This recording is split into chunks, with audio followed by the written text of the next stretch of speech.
Hello YouTubes, this is Hannibus here, and I'm just adjusting the tempo right now.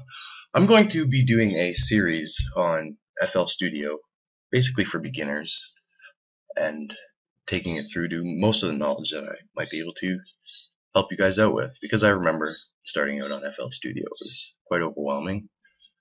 So I will be doing a bit of tutorials, starting off with the very basics. Alright, so when you open up your FL Studio, you're going to get a screen like this. Basically, it's going to pop up. It's going to have the basic stuff for the very first time. Now, it doesn't look basic, obviously. It's not. There's quite a few buttons here. But what's important is your FL Studio options over here. Oops. Your options over here, which I'm not going to get into right now. Your master volume and your master pitch, which will affect the song. You know, if you wait,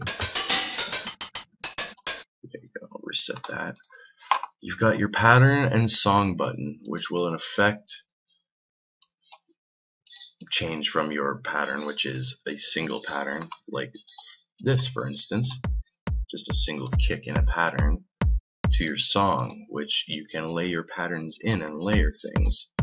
So for instance, I may have a pattern 2, which is a hat, since this is a basic club,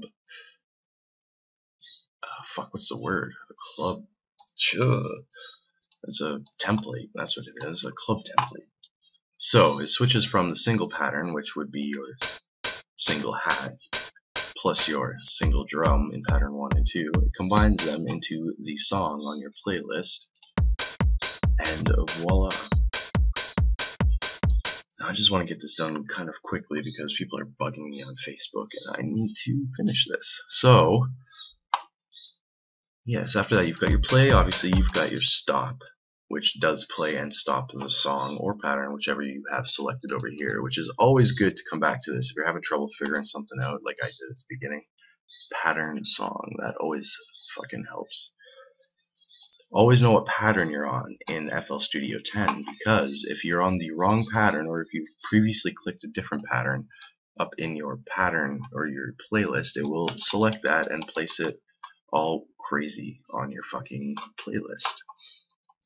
Now you've got your timekeeper up here, it just keeps time. You've got your let me see. We've got your monitor up here, which I actually enjoy quite a bit because I changed it so it monitors my low and my highs, or my spectrum, I guess. So as you can see, now I kind of know what's going on, what's topping out, what's not. You've got your monitor over here, which red lines, if you're going to clip, you can change this to a couple different things, waveforms, whatnot. Always remember your pattern blocks. Alright, this stuff is really not that important as long as you leave it how it is when you start. Everything will kind of work out for you. Obviously, it's good to know this is a metronome. This will also scroll to help you reach time markers. For instance, if I've got a pattern or a song that's huge, so let's just say I got a fucking huge song and I'm looking for just a tiny little bit, say in this pattern over here. You'll zoom in or whatever you do. Click this and it will follow your time marker. No, not your time marker, your scroll, whatever you want to call it, and it will follow you along until you find the piece that you're looking for, and then you can do whatever you need to do with it. Clip it, cut it, do fucking whatever you want. So that's a good tool to have. This up here, these are your main components of FL Studio. This little block right here, this nice little friendly guy, he'll help you out. It might be in a different spot, but it will always have your playlist, which you place your song pattern pieces into to create your song. It's got your pattern block itself, which it will always just open up whatever pattern is selected into this box right here, which goes up quite high. Now your piano roll, which you don't see unless it's selected for an instrument, which could be anything. You can insert instruments by right-clicking on one of these blocks. Going to insert. Let's just pick Slayer. Now that will bring up your piano roll, and then you can draw notes in like so. So that's shit, obviously, but you get the point. Next brings up your browser. obviously you browse through this for your sounds. I throw all my stuff in the users just because it's right at the bottom and it makes it easy for me to find everything. And your mixer, finally. Now you won't see this unless you actually choose to click it and send something to the mixer, which could be your Slayer. No, don't worry about that. But now it's in the mixer. And then you can obviously adjust the volume, the pannings, whatever you need to do, add effects, which we'll go over later.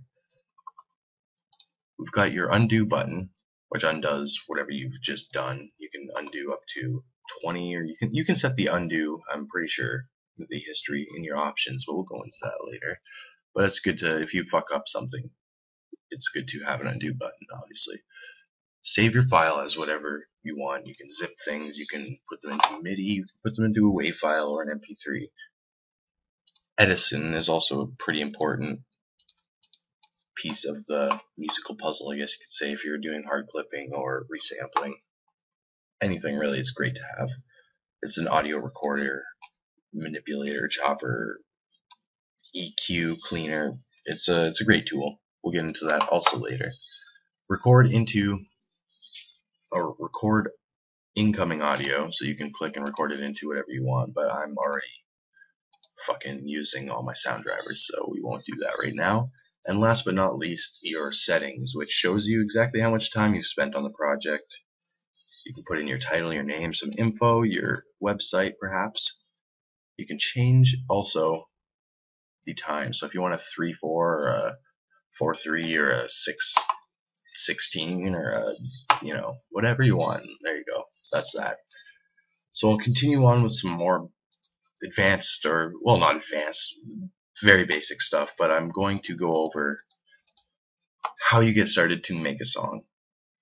So hopefully this helps. Also, I forgot the tempo. The tempo I didn't actually mention because I think it's quite irrelevant.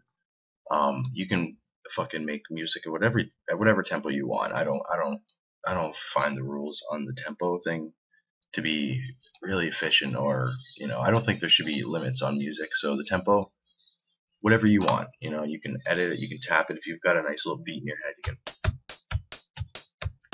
you can try to tap it out, accept that, and it'll stay up there, and there's your tempo. So thank you guys, and I will get you with the next video.